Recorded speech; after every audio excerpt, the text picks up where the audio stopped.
اصحاب الکہف جو ہے نا یہ انسانی ہسٹری میں یونیک پرسنالٹیز ہیں. پیغمبر بھی نہیں تھے, پیغمبر کے اصحاب بھی نہیں تھے, اور پیغمبر کے تابعین بھی شاید نہ ہوں, تبع تابعین میں سے ہوں, حضرت عیسیٰ علیہ نبینا علیہ الصلوۃ والسلام کے. لیکن اللہ نے ان کے ساتھ وہ معجزہ کیا جو کسی پیغمبر کے ساتھ بھی نہیں کیا. اور یہ کرسچن ٹریڈیشن میں بھی 7 سلیپرز کے نام سے مشہور تھے. 7 یعنی اللہ کے نیک بندے سونے والے, اور 8واں ان کا کتا تھا.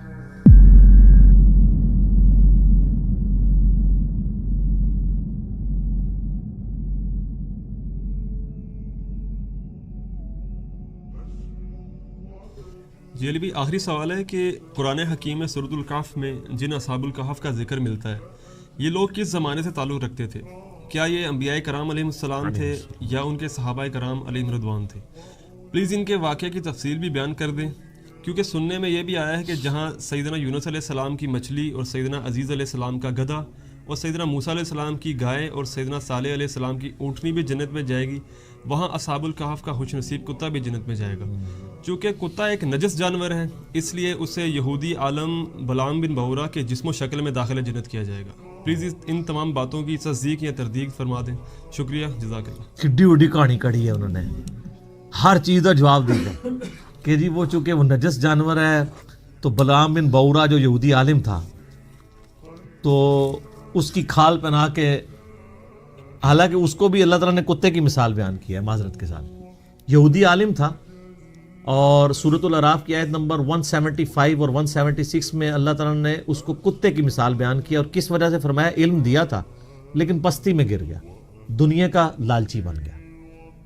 اب اس کی حالت ہے کہ اس پہ کوئی بوجھ لا دے تب بھی زبان ہانپے, نہ لا دی جائے تب بھی زبان ہانپے. لالچی ہے نا. تو یہ بالکل جھوٹ ہے, اور میں بتاؤں یہ اس طرح کے جھوٹ جب یہ بولتے ہیں تو یہ پکڑے جاتے ہیں. ہمارے یہاں پہ ایک بزرگ ہیں, تو وہ جب ہماری دعوت کے ساتھ اٹیچ ہوئے, پروگرام اٹینڈ کیے, 60+ ان کی ایج تھی, تو ان کا دماغ کھل گیا. پہلے وہ اتنے کٹر دیوبندی تھے کہ ان کی دکان کے بالکل ساتھ اہل حدیث کی مسجد تھی, لیکن انہوں نے پوری زندگی کبھی ادھر نماز نہیں پڑھی تھی, اور نمازی پکے. اذان ہوتی تھی وہاں سے اتنی دور موٹر بائک چلا کے اپنی دیوبندیوں کی مسجد میں نماز پڑھ کے واپس آتے تھے. تو ان کی اولاد بھی کنکلوڈ کر بیٹھی تھی کہ ان کے لیے تو کوئی ہدایت نہیں ہے, لیکن ہدایت تو اللہ کے پاس ہے. پھر ان کو ہمارا تعارف ہو گیا, اس کی وجہ سے انہوں نے سوچنا شروع کر دیا. ہم کسی کو کنورٹ نہیں کرتے ہیں, صرف سوچنے کی حص اس میں اجاگر کر دیتے ہیں کہ یہ جو کچھ بھی آپ سے بیان کرتے ہیں یہ بتائیں لکھا کہاں ہوا ہے. پمفلٹ پڑھنے شروع کیے. اب وہ پمفلٹ جب پڑھتے تھے جا کے علماء سے سوال کرتے تھے, آپ تو یہ بتاتے ہو حدیث میں تو یہ لکھا ہوا ہے. تو پہلے تو علماء برداشت کرتے رہے کہ پرانا بندہ ہے, مسجد کا بانی ہے, اگنور کرو, چندہ بھی آ رہا ہے, اگنور کرو. پھر جمعے والے دن ایک دن مولانا صاحب نے جو ہے وہ جمعہ پڑھایا. جیسے میں کہتا ہوں وہ قرآن و سنت سے مولانا شریف کو باہر نکالے. مولانا شریف صاحب بیچ میں گھسے, انہوں نے کہہ دیا کہ جی اصحاب کہف کا کتا جڑا ہے نا وہ بھی جنت ہی جائے گا, قرآن میں لکھا ہوا ہے. اندازہ کرو, قرآن میں نہیں لکھا ہوا, مولانا شریف میں لکھا ہوا ہے. معذرت کے ساتھ, جب تک آپ کنویں سے کتا نہیں نکالیں گے, آپ جتنے مرضی ڈول نکالیں, کنویں کا پانی پاک نہیں ہوگا. تو اس طرح کے جو علماء سو ہیں, علماء حق کی تو ہم عزت کرتے ہیں جی, علماء سو کی بات کر رہا ہوں. ان کو جب تک آپ باہر نہیں نکالیں گے مولانا شریف کو قرآن کی تفسیر سے, احادیث کی شروحات سے, تو قرآن و حدیث پاک نہیں ہوگا جب تک ان کو نکالیں گے نہیں. تو انہوں نے ان سے پوچھ لیا کہ کہاں لکھا ہوا ہے؟ انہوں نے کہا جی قرآن میں لکھا ہوا ہے. ان کا حوالہ دیں, ان کا حوالہ پھر آپ کو اگلے جمعے میں دیں گے. جمعہ پڑھا رہا ہے, حوالہ اگلے جمعے. سورۃ الکہف قرآن میں موجود ہے. انہوں نے مجھ سے ڈسکس کیا جی اس طریقے سے, انجینئر صاحب کو لکھا ہوا ہے. میں نے کہا جی اصحاب کہف کا بھی ذکر ہے, کتے کا بھی ذکر ہے, لیکن یہ آگے کہاں نہیں ہے. میں نے کہا آپ سورۃ الکہف پڑھ کے دیکھ لیں, پارہ نمبر 15 سے شروع ہو کے 16 میں ختم ہوتی ہے. پہلی 26 آیات جو ہے اصحاب الکہف کے واقعے کے اوپر ہے. اس میں کتے کا بھی ذکر ہے, اس کے غار کے دہانے پہ بیٹھے ہونے کا بھی ذکر ہے, اس کے روبدار ہونے کا بھی ذکر ہے, سب کچھ ہے, لیکن یہ اگلی کہانی کوئی نہیں ہے. ان کا جی کانفیڈنٹ ہے. میں نے کہا ہاں آپ قرآن خود, انہوں نے قرآن پورا خیر پڑھا تو کچھ نہ ملا. وہ اگلے جمعے پہنچے تو وہ پھر آپ کو پتا ہے اس سے اگلے جمعہ کرتے کرتے تھیندے پھر تھیں گے. ان کو سمجھ آ گیا کہ یہ